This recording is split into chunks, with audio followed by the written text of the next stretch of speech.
Cũng lê cho ta ghi nè ba cái bu nè dân lợi cũng lê cho ta ghi nè ba cái bu nè dân lợi chỉ đi người ta lê mà người ta là tôi và tôi chỉ đi người tôi là người ta bây giờ là có chỉ ra mi bì mà cả bây giờ là người người mình nan có rồi nan guru cho tôi nan có rồi cho đó là abung do anama karra tappa dai dole jiyaliye ayini jibri tuwan akomalan lala to kala pendre kagari nim jabiu tagini mikado jaran ni komala guru jila komru ran yan nang ran gilo ini ran gai wai ni binnin tana malala biro binnin jika jaga jagi janawan jika jaga jagi ni gejala itu mur Naan matang lagada malangir gole jibui togi jibui mani raitilie lagaitilie ole akam kala jale iligi jale no to mayal jana makar kigi majala bungi lino Amajada ne kaini ne la tagi yang takala tagira taga jone mejala batako muru yari tarwa kolawi nga kolawi rega jabala taga menru jokorino jokor no go big kala go yaude gajan ligini katben ligi jaragilona gara ini wama na jawabo jeme jaraga berlago jalaro dione metoin Elipatan lagawaja itu lama tiga cini kali. Aku taraga Januari jama Capelle lalu kedan rally merada. Lalu lain giam teriang. Lalu relang ini yang tagiang tagirok komro lagu teriang. Muru ya lamarein capala kemuar yang loyur lagi namin lagat cigrang manwain ni bigari tu ya lagi lamam tu ya jawal puji komoro lita buita ini cigragi toni najim tok mai jimin re tal telia capala tagajani bugina jeng legi wa agie Wahai kulit, coba takut diardak, bujin nang bukan colok, ikan mejo tu kulit, bing ini ngoelal, gaya joni beri gaya. Ya aku kemudian jet, berjualan Alele program yang menjadi tu jangan, lawan tu menjadi tu inkia. Program ini kan rajang capre dar mit, ikian alven magdut gain which rajwalo izin, enak ke, kanan rong imek ke rajwalo ikian, Jabon Naan. Pwede ko Capelle Naan ko kacito to kagingan programming email ang magdo ko kung najloy ijilakun gain ko imrejber iumuntal imwanakan Robert Ramos Enterprises image kamagdo awalaban magdo gain an Alele program yon medado to ilo dialing chage jubulyo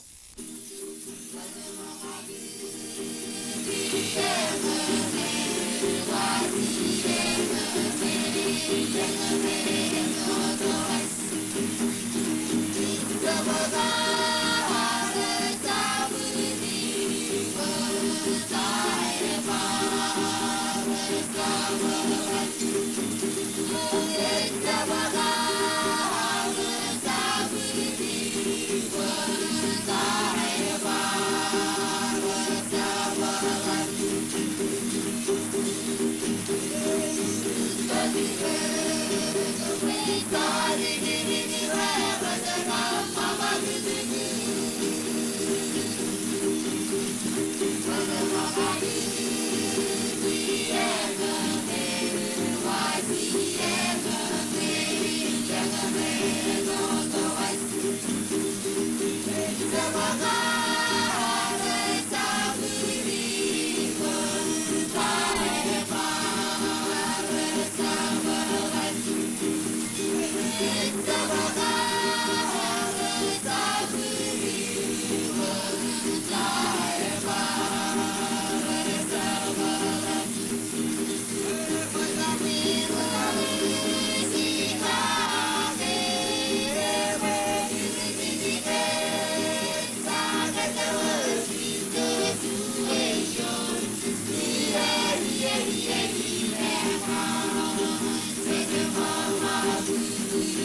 Lagom ilo choden in rainin. Percuan Alele TV program ever period mejado in kia anan bagadok chetian magad go chekan kwalago ilo choden in chuje odum je. Ayno dami kanan chije dipen program ini miloy. Emilo yenin percuan alin chet karwain ini ekdokum anaroj ipen ro nilo program in an choden rainin malok lali magad kain wich rogo tak janron in program ini arkebeji dok nganaro chije dipen ron kagi ilo yenin kia na ngan bulik man program in aro jilo choden rainin kena Kojjemlok lelang yenin ngan chuan jaranal jan ailangan Kwajalein ak yudio jan Kwajalein kena jarang jaga air al kia im kebellok yenin ak program in aro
Ilo yeni jalan bak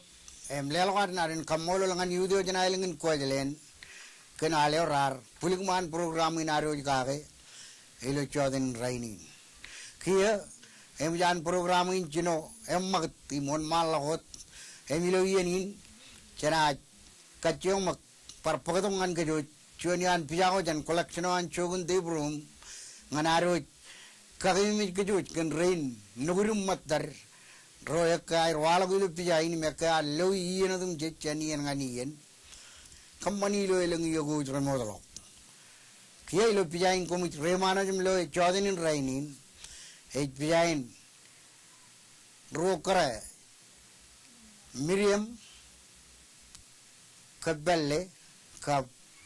Salome Isoda karana Miriam Capelle chuan crane banap karchino na magatong ilang kay ni ari dogi penchuan captainin pako idamlag chabor emilin captainin eu chuanian lamaran ni tuar leo gain kajiluge adol Capelle ebugi pugi pen kan marang berilo majalin merum chuan ramajal kay bakarain ririlawan maripen errar kajri rigelang najiro ngalugun najiro cholok lerigna gumilan chijat durun chonian kajri riro air edal lerigna Salome army jogen karwo errar kajri rigi jellakun lerigna kal tomne eoim kejuje chap chaji kachen cagarik calagachen puedo angar cervali per imuri perut kia Salome elang ron nejin training ana tgai ballalla bana chalok nejin herro lewi penatol padap elangan kagajri rin roi air ro kagajri roan chuan nei chijadi peni jane kia Salome kar ewi pen chagade ijoda emirrogun choilo lige ka elang ailang ko ilo pelangin majalin kammane cerbalin tagada wairo tagada ijoda karchuani an tagada ro bair kabel imrar cerbalilo ien go rijwan rajlali ge magad ilo elang ailang ilo majalin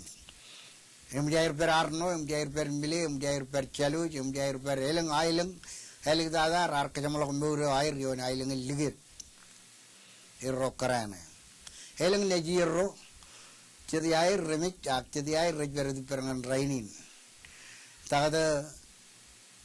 almar Isoda man tagada na areala be edana ge chuanin yanro nejiro tregar Isoda bar chuanin stromer cerbailo public work rainin bar chuanne karane dona ka parelang nejiro roim jet jan mik parpugir jet raberilo kalangin ailang kin kia pijana pijain Salome kaptona ar komanilo ailang illige pilo ione chuan tojin radam chuan puguim chichilim chuan chuan karik jala jade iye modalo kia elang melelego chamarong bugi elabdada nganro nugun kararin Salome kap Miriam elang elang melelo gumai guji ralla blok melelo jani gain program ini kemlele ewa kumpan ruam ejut boyem jar kemlele kum on rain ekar bo kumuntar impugi melele gurum lelok raur lok im romolok ikicen meuran kararin ro kum lo riman mejami chodin rain ewa bolin boy aro lale im wat dijane ar kamanilo elang yeran modalok chojna trore mon malawot temilo yeni jana pagod nganaro par on malawot nglor program inaro jalginar lo pijain chuana charanal ima charin gie bojagin na jalngan ge charanal eo jan rida ilo assemblies of God church en ilo rida kierna perion mijado in kia nganair charagali nair tongan kejut Jesus is buried in the world, yeah, brother, yes. He's got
Kia iloyanin jet lelawar narin Kamolol ngan new live singer actor and aleo janism place of God AL-Rita elgin aro ikarong jake tolongin aleo air chuan aleo ane man im kaito tu limo emiloyanin program ini kanan percuan alen kakimi kejuj kejepelak kejuj ngan celawar magamaki iumun program ne rajana dan piduk bein libu bum lajumma Eoim kami rong jagaan program ini ligilago iyan nudum jich ngan rorik elabdada nganan kacung kemlelegir tago kap tagin mayer chan ritoro har im raberi lo chalago har im chej ayu kemlelegi chan ran ngan ran kia ilo iyan inga kejoje chidman mane program ini tidak be libun melajumma program ini arkeletuk cuan caban ngananeo Kejujna rong jaga im kata kaga ilo chodin rainin. Engin naneo melopai. Ebe an ceja rong jaga nanin cejalam nak ajri ro alab tada egari ceja air rong celang air recangan rong. Yauruk bajan parpakat nanin kia im karong kejuj bajan kejar bale nai tujo tada I ar kejar bale ye kap teren kejar bale ek karangan nanin melopai melelin cuan ejojin menakonak emerong ak ejojin manga emerong ak ejojin armit rodani imit ever merong eno dan nanin perberion ejoj godum jit ejojin menakonak ejojin armit ejojin manga ejojin yuk echerbal ilo awle ejoj gain wich nanin melopai eno din elang ngakor ejoj glok cuan ejoj menonak edal elaban ude ewe awle menonak gain wich rajna dair cuan melopai echamara ino dengan manga ngakor ejoj glok me ani abop ngan antabar cuan ejoj kleblet Eudai cen magain, ekor rajana dan cuan melopain me. Menani ni cerbali lo awalep, ejojin menogorel langim ralat, aini kacojo jan cuan yair. Engin melelain nanin melopai. Elang arame ranaj marong puk, kena kaya baru cuan nan, ekor kaya bagangan nanin. Ekor rajana dan mereka aru kejerbali rainin cejawa Djokovic. Eko Djokovic, menunggu je culawi, raja belang, eko je jangan ada Djokovic. Ak je culawi boleh mata, ian ar kejar bali Konaan. Eko raja itu kilo ialin nanin Djokovic. Ak melopain, ecap menunggu je culawi, menunggu je ain itu, ekor tu jair, eno tu mangai, kialau ciri kiarwan cangokun me, cuan melopain me. Melopai ne cap cuan melopai je colok ak cet eju gitu emi jappedo ngan ngai da bar cuan ak chongo de tada im rajna dan cuan melopai me nan gai no ru ta jandro ni ga tair cem melok poe melopai e cuan eju jin menonok ak menogo orto jair ngai orto jair elaban leng imude ak chawit ewe Ejo bercuan ejo jini jo colok, ejo ke awalem mengo colok toko jair miam jam ayu ji, rajberi lo wan kuculawi ilo yadin Djokovic. Nan gain rugu tak jandron, program ini nan kemle lagi, begitu jin jab tarbuk kalau tak ada ron nejir, igi cina kejerbal nan gain kap terer, kap ian kejerbali, poe ni colok juk ilo ar konono eno tak ebol nan ko ar Cit kejerbali rainin, ilo ar caje kaki im chamlele kaki melele yir, im kejerbali lu tirego chap tirian kejerbali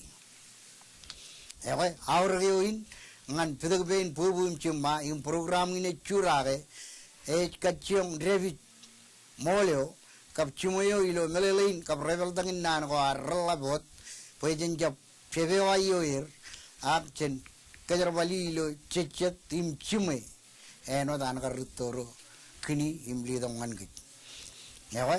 Kojjemlok melopain char rong jaga ilo yenin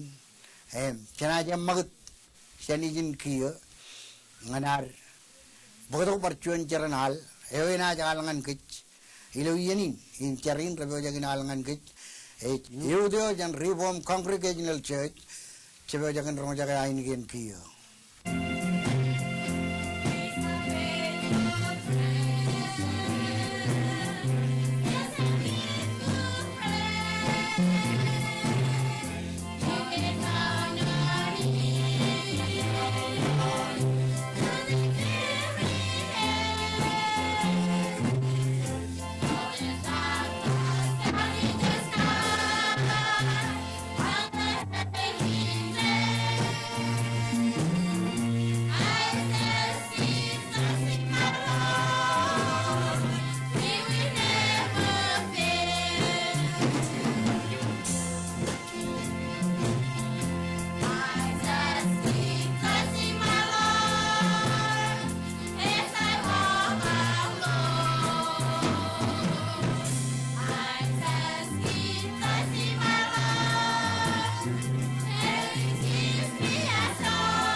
Kia Pajaki Jinim Lelagarnan in Kamolol and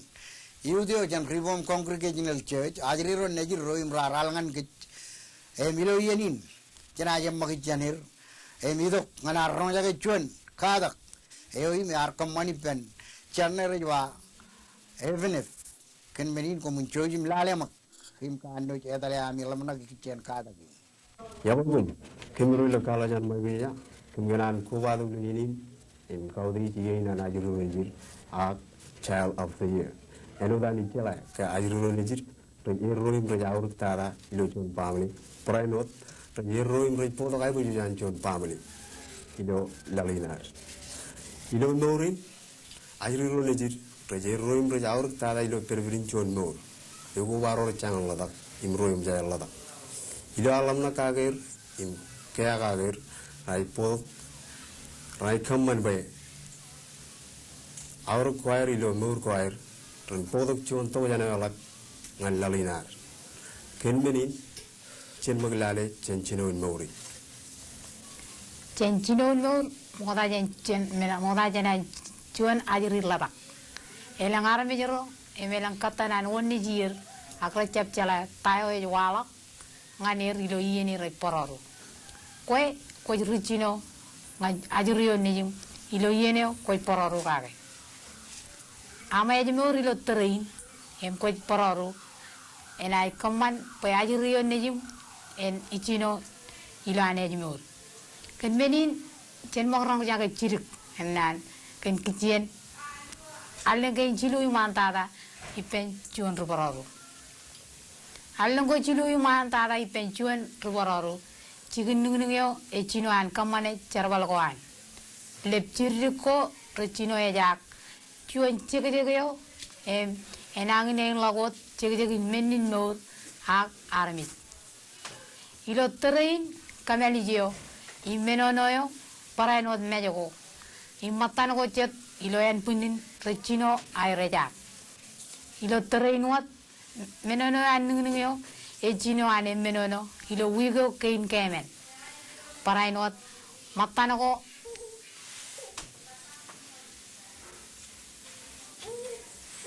Parainot nungyo, ejalikar, elangin lirik, aglarik. Kio ilo terrain.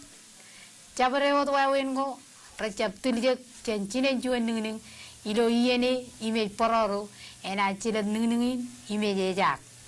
Alele akan ko chine juan nungai kani ilo terrain rai parano chelat ag ilok nganungin payan kani kan menin chen mo barong jaga ro kachito ko em prejido jan eo imetama kai eter ilo aleng kain chilu imantada inan paroro Marang kain jalai mura ilo terrain kia git pela aleng kain chilu imantada ina paroro Jelo te nunging nilan loje. Hai, eno dagar pai malak. Kaya jmi unayam ilo terene kochino am pororo. Ako pelo aleng kana ichilu imanta da inam pororo. Yala ban aur nunging na nijim. Itai gichina pero de aleng ke ichilu imanot. Marang ko injala ta ko yego jet mangane. Ei mura nunging nijim. Imkap ei mura makamaki. Ngane mura kana mura chimor. Kwe kap nunging na eje jagi lojim. Kwaj gut pokon mga chen kurubin mga kain kachujo aule brand. Kia eme jar karang jaga ruak kachito ko em brado ko jan ini metama kai per ilo aleng kain chilu imantada inan pororu. Akia chen mo barang jaga chiri kenan chen kaini kichen aleng kain chilu yola inan chuan kara pororu. Ilo chichino aleng Echino and kijingi imerregolang matan ko ilo en punin enot dream nen harin kolan paran imkia rechino ay wala paranot menono yo kia yaga jolak alam matan king kajojo emeja kia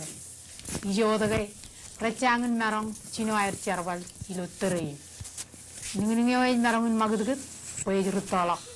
imerregalak. Karayo ay bororo, ay guj meja toto yo e bolamen, e che vai gujin pagchika, renin karak ko age jai wujuan mangai ko rene rakar ngana ajuriyo nijin ningyo paraino dai wuji mangai karak lako paraino mangago email ngai nie ngan kaman pararak kia jaban mo tongana rong jage ro kachidako mrajito jan yo email tamake everlo allen ke chilu yolat inan pararu eno to pello dan allen ke chilu yola bina pararu imarong ko jala kain mangaro riwal imarong kangi lo allen ke chilu yolat em ko pararu yi ko jai kuj par mangai chen kurbun manga ko kachoyo ilo ale bina mangai akpar kain radar den ko imra karwini dagel train no train ko jai kuj ira ran ko im rodili yo merreo ko jai kuj indra rani len wojege ko jai kuj indra ni im chagaro kia jabar mo to nganan marong jaga chirigenan igitien allen kain chilu yaliktada ipenchuan rubaroro yumin allen kain radum yon ina nununga perilo allo yintinen nununga yai wit payan lagladak yai wujin chijino longan radi dak paun erron alam matan ko iloyan punin kia impojak ngana ircharbal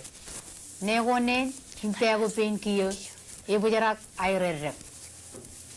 awlem nunung ilo yenin rajaladak rajai wit parang lagladak rajai wit erroin chijino longan radi dak paun erroyer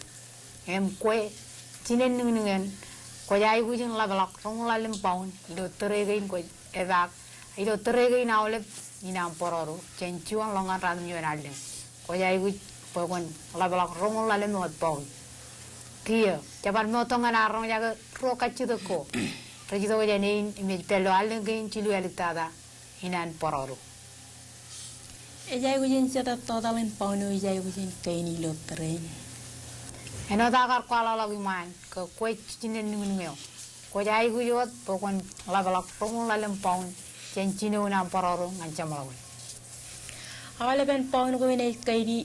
elegin rongo lalem paun kain ejai wujin kaini rane yadal yalak elegin ne nur helginan amne kemur melangai na ilang paun ni lagun rong lalem paun labalawin awle paun gain labalak rana jiron fat kia temot temjarong jaga igicien an pororu cencuan longan radum jonaleng cen mong barong jaga chirigenan ben eja igicien nung ro nung ondejum en meur cantayo ko kangai ken meni yauruk po ko chinen nung kon mangai cen kurubun manga kain kacujo ala ran parain wat yauruk po kon parirak awlet ien aiwet ni cagaro em branin len wujege ko ramman tada ngan koy em nung nejum ko warai gujin ka kitigen punnum moda jena mak ko warai guj evarai not lat an auruk pokon emonono wat injabine baba kemi mit payawle men ko koy kamani ilo yeni nim koy pororo rena celeb nunungi em eje jagaloje ilo yene em jana jiru ladak duram em jana ugutak ewana no takar mogoda ilo tren gi em jana rum jon diloru jaga im rugi barok nuran chono yiga bitungan morin ilo wayun wuru jichet im tiljek ilo mantin mor help tada igichen mo ajmor kapchala lawja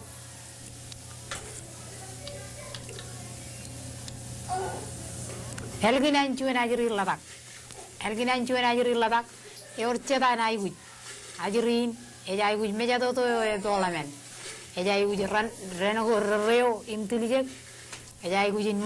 mangayo im eune tada nganchuan ning e renin itin chinen eo imegel em project awle bien em elgun ladan emman sen awle kain miliko im ning go rajinin cheni poi erreo intelligent eo menen eme chemin kaman an ning nangin bit chet ning raj mangai ida awle chimatanawa im chet raj mangai human ruawa kanage logier erik imem gaj anumra parainot magat ane chala kopan chuan ning yo man kilen am najiri ena kani ni dog limon an mangai ten meni man kani jin lale kilen am najiri ning yo neju te memi poi konja najiri ning yo neju ido teren en ko jine bada e kairi hak nana amol kiyo chen mo barro jaga ro kachi deko en proje do jen chinen ajiri Para ni tu chinen chuan ning eja talaga im chara. Ano dagar ko alaw malak ke rani nitin chinen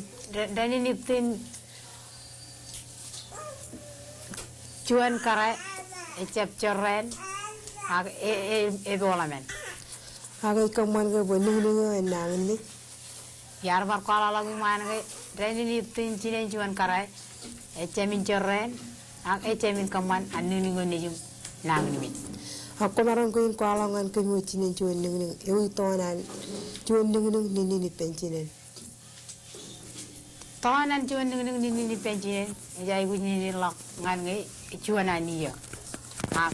ngan koi chinen elango ko lale ga yora tangko ngan e junu ran ni ngo nejum em mandara ngo ko ne Kojjemlok an ni ngo nejum ni ipam elangai ro anal iya kia do terrain chen mo barong jaga chirgen nan ilo ieni em ning nejum e dem lang ngale madem ning e rutolak ime jai gu juat nin chen chinen imparainot ai gu pen mangai kia e yenan mangai dilong mangai go imrebroro nganan marong karalep akchen ba mangai go imrebroro im Kwajalein chuan ning e jai gu jin kangi Alang ning oi kia chino chalai mimi ngingongin kia rana chino walak kan menin ning yo ena kia ai gu mangago imrepen lak mangago imrakar ngane jinu rewan kia parainot e parai gu mangago imrepen lak ngana chino kajar bali ngi ni ragat alang e chichilim jona aleng rito ning yo e jai gu jin mangai chilualen kia ilo kachujo ran ko balak ipenam kairage kandrane oirreu emunyan poyo len mujege ko nimen ning chagaro em kabni parainot ilo terrain kon lela chiri manga ko ragal ngane mayen ko je loge kam yaganan mangai kemimi po ko chabai gu kiben ning nejum pen mangai yalangai chap kanan e mage e jala tayo e jai guji em ngado ena jai guji ijoge e chambarong chirong yo ko chinen ko jai guji chala yarong ana war ako jai guji chala im tojak ngan kain problem rodi kiyo chen mong barong jage chet ka chito ko chen chonian ro chinen ajeri Kay mga rado ko yego kaboji an ajiri ning lo terrain me marong chino mga jela guno mido ko rano itinchine ano di ar pala guman ke ning ne jumi lo terrain ne jame ngale maleng to ton e jay guj pen mga go em rodroro em narong karal lubi kay mga rado ko ning marong kang iro terrain me marong chino me achen ba em yan walo grengi yar bar pala la guman ke ning rodeo im kiyo e jino walangi e jai guji mangago ingrepin kanan barang kajarbal ngigo ngin ragal mangago ingrepin raja karangan ning lo terin e jai guj pen mangai chen kurun mangago kacojo ilo juan ran kia chen maglale kia em jana ajirin ero juan wan pamlio ali kun changoro iya gain ina ning rutolak kia e jai guj mangai ipen ruwan pamlinan ijo tage e jai guj lablok serving ko chan ruwan pamlinan ak e jai guj lablok an mangai chan rein ruto e jai lo terrain wat e jai guj mangai ko kujen rentili je ki merreu im elatara ren kibrir perkia e mejan peja kin mangai e kan ko kujen pamliwan ning parilo terrain e barai guj yawan pamulinan poin periper ole ben yogi malak inan rutolak payalang ecap ewe ena celat wawin ane reglak kanin ni wonni ngoni yang ballelang mga ko ngan karreglak en punin rana cipang ningi lejum reglak ilo ane jumur iya cermorong jagai cet kacito ko amre jito ko jan ro imre kanan cala kan wawinan ningo nijir au e wawinan air cala kan ningo nijir reglak ilo ejumur anu John cemen ajri komaranga kwalo ngado ena jeman ngana John ning mga ipen pamulan em jagar pala wiman ena dagar pakkan ala wiman ke ning nejum lo terrain elange em jan cala kajar wal mga lo cibun em kap pilej e na yen age yen ngana mga ipen pamulan komaranga kwalo ewi wawe nan John pamuli cala ke ayru niji rejru tolak lo anejmur ajuru yon nejum ena ayru tolak lo anejmur em pokon cala ko jai gut pagalak poen paun awle alim paun ina najuri e jai gut poen wallenglak em ja wallalak ilo ane kam paunin kwala ke paun ana ajuri yon nejum ay wallenglak e melelin ajuri nejum e jerreglak ilo an ejmur Kia, kita memang kerja dari rumah jen Cinonan karcuan ajuri, eja ilau jen Cinan tongan ke, cecet cuan ani ya, jadi an melala korar cipang kacuyo kararo Cinan ajuri, acen mau barang jaga ciri kan Naan mau tak, iya yo iman tada ancuan ajuri, cuan iyo yo elat anak orang kan family, ancuan family, parainot cuan iyo yo berak kan menin kawat aku. Itu kot jenan cabai cala lagu jadi kian keren kakajiri. Moga jen niji. Iya ini aurak, imiar pai malak, dukun aurak, yang imcuan pamle, kamane ian keme me anajirio, ngan kali karga ningin, imunyan wawa, iwan cuan iyo ya kan, ngan murewan. Pen benin, cinen cuan ajiri, jai gut poin cala, elang kain wawen ko, poin narong kajibarong ningyo, poin narong. Ini reglak ilan ejmur. Parainot aygut poen calai. Wawen an najirgi mage ilo yenin e kaninin. Parainot aygut calai wawen an kaman. Pai awle menko an ajirio, menko kebebi an ajirio rene rio empolane. Parainot aygut calai wawen an yawen nunungon nijin. Parainot aygut poen cala wawin an kaman poen langanien ipen ningin nejin ipen magi parainot ipen ro wan pamlewan parainot aygut cala wawin an tolak ningin nejin anien tiakap agian takto ko an ajuri parainot aygut cala wawin an cala ga ningin nejin enang imej parainot aygut cala wawin an cala ga ejmur ajuri nijin emanan meur parainot ejai gucala wawin allela mga ko ragal ngan ningyo ime parainot cala wawin emelele ken kilen wawin anjuan ajuri erreglak ilo ejmur ko yala ga alo wawin ge enot ke ko chinin juan ajuri lo tre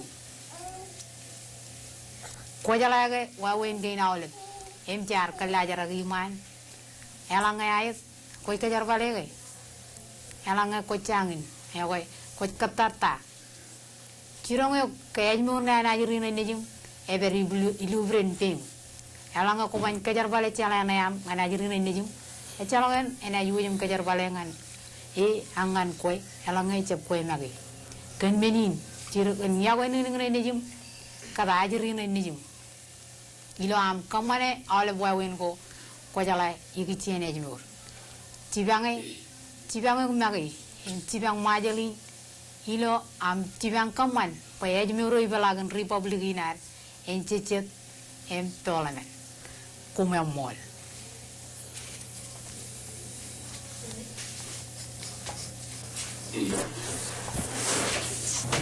ilo wawin ngin kumi rong mi loy raj kuala wadu gen chino nur ancho najir ya go majir ro nijir raj pag air chalalo jenjene ak chibuli ak ta ko romaron kamane ngan lalinar ak ta to ko jen ko ralab imbraur kamaron potok ngan lalinar ilo terrain e chalab junior e jala ken menin e cherbalar chun chumurin we chen chumor paglingo dager ilo chun wa weneo emandada ilo air kajur emajmur pe elanga ajriro na jemur ilo air ritolak inne melengin lalinar ena chon iljiyo ajmur imona mala ken menin parchonalen ilo den Jdebrum College of Micronesia Cooperative Extension Service Konaan lewat Naan anam Kamolol kumudum jis kanami garong imloe magdud gain rejwalok em kamman chen Jdebrum kachujuan Cooperative Extension Service ilo College of Micronesia parchonalen en bumpurur kan ajrurein nejir em lalinar Chet Kamolol even if royal ginaro lo kada ka orar kebellok ngan kejuj I mechuan kada ka kablang lang I me manot I me brainot kagay me kejuj ken koar manit tim chala em kia ilo yenin jana kachyomak pagadok yudo jana ilang chalut ngan air alngan ke choni anal ko air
Chet lelogan anin Kamolol ngan Mr. Idinal Chorgan eoim Itu jan tiljagin wana kayawan. Carong jagi awal balgo illigadak an yudro rar chargi on mejato in kia. Cek parainot lelokar nanin Kamolol. Emilo yenin em jarta bercomlokun program inar. Nan rejang ejiyo dengan army jadum jej. Pajan kia mon malok na ilo chodanin chuje odum jej. Alele TV program en आज पर लाहौर तो में जाते तो ही चेक ले लो आरना इन कमोलोल किया अंगन चिकन गेन नेशनल पार्क सर्विस इजो इमेज बुक एरो इन ऑल बन मगदुक गेन आन आलेले इमंगन चोगन Jdebrum मेमोरियल ट्रस्ट कुपरेशन यो कन दिया गेन वो चेक कर लोई इन प्रजवालों की लो प्रोग्राम इन इमंगन रोग रेम जिंते प्राइज इजो एक लोर जागा मगदुक गेन प्रजवालों की लो प्रोग्राम इन इमकन चिपंगो रिल्लिंग रल्लक Ikicenan keki im repji mantin majalawar ewi me awun walai kejuj yon men gain cumot ngaurin caraman ngaurin lemonana ngaurin cuan tebunya hoy ngaurin ude jum pungbung elo iyalim chaga chubulio